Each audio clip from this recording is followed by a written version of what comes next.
రాజధాని అమరావతిని కలిపే సీడ్ యాక్సిస్ రోడ్డు నిర్మాణ పనులు వేగం పుంజుకున్నాయి. E3 రోడ్డును పాత జాతీయ రహదారికి అనుసంధానం చేసేందుకు కేఎల్ రావు కాలనీ వద్ద కృష్ణా పశ్చిమ డెల్టా ప్రధాన కాలువపై స్టీల్ వంతెన నిర్మించబోతున్నారు. స్టీల్ బ్రిడ్జు నిర్మాణ పనులను ఎన్సీసీ సంస్థ 70 కోట్ల రూపాయలతో ప్రారంభించింది. 110 మీటర్లు పొడవున 2 లైన్లుగా డెల్టా కాలువపై నిర్మించే స్టీల్ వంతెన ప్రకాశం బ్యారేజీ నుంచి ఉండవల్లి సెంటర్కు వెళ్లే మార్గంలో కేఎల్ రావు కాలనీ వద్ద రోడ్డుకు అనుసంధానం చేస్తారు. రాజధాని అమరావతికి వెళ్లే వాహనాలు కృష్ణా కరకట్ట మీద కాకుండా నేరుగా స్టీల్ వంతెన మీదుగా సీడ్ యాక్సిస్ రోడ్ నుంచి వెళ్లిపోయే విధంగా వంతెన నిర్మాణం ప్రారంభించారు. ఇందుకు గాను పీడబ్ల్యూడీ వర్క్ షాప్ వద్ద వంతెనకు సంబంధించిన పిల్లర్ నిర్మాణ పనులు చేపట్టారు. దీని పనులు 3 నెలల్లో పూర్తి చేయనున్నారు. ఇక స్టీల్ బ్రిడ్జ్ నిర్మాణ పనులు ఏ విధంగా జరుగుతున్నాయో మరింత సమాచారం మా సిటీ 24/7 ప్రతినిధి గాలి బంధిస్తారు. రాచమార్గమైన సీడ్ యాక్సిస్ రోడ్ లో కీలక నిర్మాణానికి రాష్ట్ర ప్రభుత్వం శ్రీకారం చుట్టింది. అదే స్టీల్ బ్రిడ్జ్ నిర్మాణం. ప్రస్తుతం అదే ప్రదేశంలో ఉన్నాను. అక్కడ నిర్మాణ పనులు ఎలా జరుగుతున్నాయి, ప్రస్తుతం నిర్మాణానికి సంబంధించి ఎలాంటి చర్యలు తీసుకుంటున్నారని కూడా మీకు చూపించే ప్రయత్నం చేస్తాను. ప్రస్తుతం నేను అదే ప్రదేశంలో ఉన్నాను. ప్రధానంగా ఉండవల్లి దగ్గర ఉన్న కేఎల్ రావు కాలనీ ఏదైతే ఉందో ఆ ప్రదేశంలోనే ఇందుకు సంబంధించిన స్టీల్ బ్రిడ్జ్ నిర్మాణం జరగబోతుంది. మొత్తం 110 మీటర్ల పొడుగుతోని ఇందుకు సంబంధించిన స్టీల్ బ్రిడ్జ్ ని నిర్మించబోతున్నారు. ఇందుకు సంబంధించి ఇప్పటికే ఎన్సీసీ సంస్థకు రాష్ట్ర ప్రభుత్వం బాధ్యతలు అప్పచెప్పడం జరిగింది. రాబోయే 2-3 నెలల్లో కూడా దీన్ని పూర్తి చేసేది కూడా టార్గెట్ పెట్టింది. మొత్తం 70 కోట్లతో వీటిని నిర్మిస్తూ ఉన్నారు. ప్రస్తుతం స్టీల్ బ్రిడ్జ్ కి సంబంధించి చూసినట్టయితే ప్రధానంగా ఏదైతే ఉందో కృష్ణా డెల్టాకు సంబంధించిన పశ్చిమ కాలువ ఏదైతే ఉందో దాని పైనే ఇందుకు సంబంధించిన స్టీల్ బ్రిడ్జ్ నిర్మాణం చేపట్టబోతున్నారు. దీని ద్వారా నేరుగా ఈ స్టీల్ బ్రిడ్జ్ ద్వారా సీడ్ యాక్సిస్ రోడ్ లోని అమరావతికి వెళ్లిపోవచ్చు. దానికి సులువుగా చేసేందుకే రాష్ట్ర ప్రభుత్వం ఈ నిర్ణయం తీసుకోవడం జరిగింది. ఏదైతే ఉందో దూరంగా మీకు చూపించే ప్రయత్నం చేస్తున్న ఉండవల్లి దగ్గర ఉన్న కేఎల్ రావు కాలనీ మొన్నటి వరకు అక్కడ భారీ ఎత్తున గృహాలు ఉన్నాయి. దాంతో పాటు నివాసానికి సంబంధించిన ఇల్లు కూడా చాలా వరకు ఉన్నాయి. వాళ్ళతో ఇటీవలే రాష్ట్ర ప్రభుత్వం మాట్లాడి వాళ్ళన్నీ కూడా ప్లేసులు ఖాళీ చేపించిన తర్వాత ఇందుకు సంబంధించిన నిర్మాణాలు శ్రీకారం చుట్టిన పరిస్థితి కనబడుతుంది. నేరుగా ప్రకాశం బ్యారేజ్ నుంచి ఏదైతే మనకు కనబడుతున్న అటువైపు ఏదైతే కృష్ణా డెల్టా పశ్చిమ కాలువ వైపు ఏదైతే ఉండవల్లి కేఎల్ రావు కాలనీ నుంచి నేరుగా స్టీల్ బ్రిడ్జ్ మేరుగా ఈ ప్రాంతానికి రాబోయే అవకాశాలు కనబడుతున్నాయి. మొత్తం ఏదైతే ఉందో స్టీల్ బ్రిడ్జ్ కి సంబంధించి లెఫ్ట్ రైట్ 2 గ్యారేజ్లు ఏర్పాటు చేస్తారు. ఒక్కో గ్యారేజ్ వెడల్పు 9 మీటర్లు ఉంటుంది. దానికి సంబంధించిన పైలింగ్ వర్క్స్ చాలా స్పీడ్ గా కొనసాగుతున్నాయి. మొత్తం ఈ బ్రిడ్జ్ కోసం 4 వైపులా 4 ప్రదేశాల్లోని పిల్లర్లు ఏర్పాటు చేస్తున్నారు. పిల్లర్ల కోసం పైలింగ్ సంబంధించిన వర్క్స్ మనకు స్పష్టంగా కనబడుతుంది. దానికి సంబంధించిన పైలింగ్ కోసం భారీ ఎత్తున యంత్రాలతోని ఇందుకు సంబంధించిన నిర్మాణాలను చేపట్టేందుకు పూర్తిగా దానికి సంబంధించిన కసరత్తు కొనసాగుతుంది. ఇంకా దాంతో పాటు ఈ ప్రదేశం ఎక్కడ ఉంది అనేది కూడా మీకు చూపించే ప్రయత్నం చేస్తాను. ప్రస్తుతం ఈ స్టీల్ బ్రిడ్జ్ ఏదైతే ఉందో కొండవీటి రిజర్వాయర్ ఉందో దాని దగ్గరే ఉంది. అది కూడా ఉండవల్లి ప్రదేశంలో ఉంది. ఈ సీడ్ యాక్సిస్ రోడ్డు ప్రస్తుతం సీడ్ యాక్సిస్ రోడ్డుకి సంబంధించిన సెకండ్ ఫేజ్ వర్క్స్ జరుగుతున్నాయి. అందుకు సంబంధించిన రోడ్డు నేరుగా వచ్చి ఈ స్క్రూ బ్రిడ్జ్ కి కనెక్ట్ అయింది. అది కూడా చూపిస్తాను. ఈ ప్రదేశం మనం చూసుకోవచ్చు. ఈ ప్రదేశం నేరుగా సీడ్ యాక్సిస్ సంబంధించిన రోడ్డు ఇక్కడ కనెక్ట్ అవుతుంది.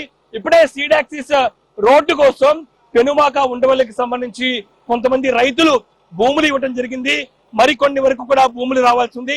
అవి కూడా పూర్తయితే గనక భూ సమీకరణ ద్వారా పూర్తయితే గనక నేరుగా ఇందుకు సంబంధించి కూడా రోడ్డు కనెక్టివిటీ దీనికి ఈజీ అవుతుంది.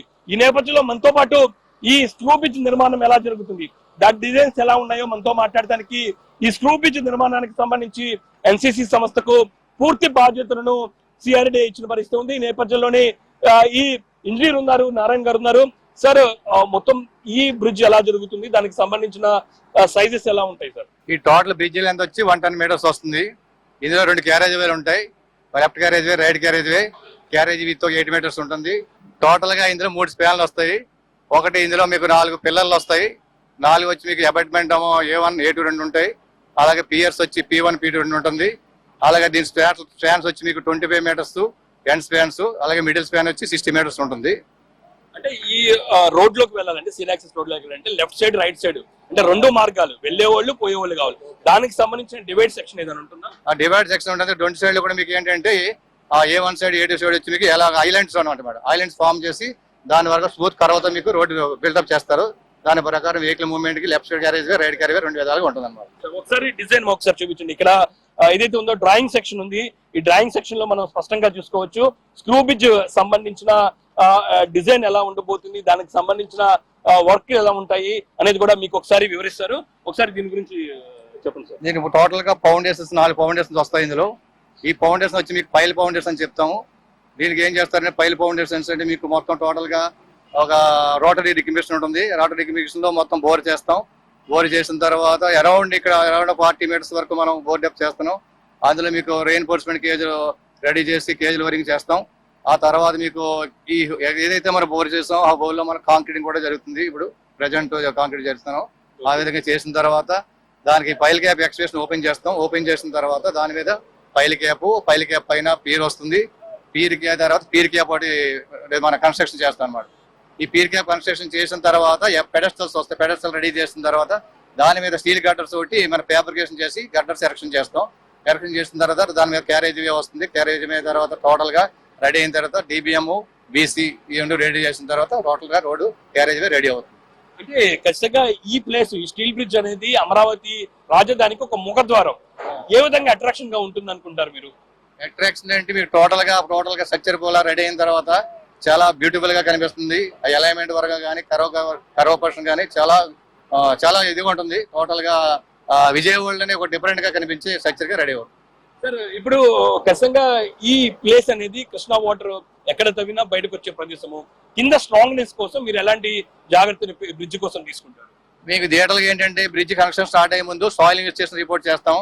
సాయిల్ ఇన్వెస్టిగేషన్ లో స్టేటా చెక్ చేసిన తర్వాత దాని ప్రకారంగా మనం డిజైన్ తయారు చేస్తాం అనమాట. డిజైన్ చేసిన తర్వాత దాని మీద విధంగా దానికి ఏ విధంగా రెయిన్ఫోర్స్మెంట్ యూజ్ చేయాలి, ఎంత డెప్త్ వెళ్ళాలి, టోటల్ డీటెయిల్స్ అన్ని మాకు డిజైన్ పరంగా వస్తాయి. ఆ విధంగా మేము ఇక్కడ చేస్తాం అనమాట. Thank you sir. Thank you.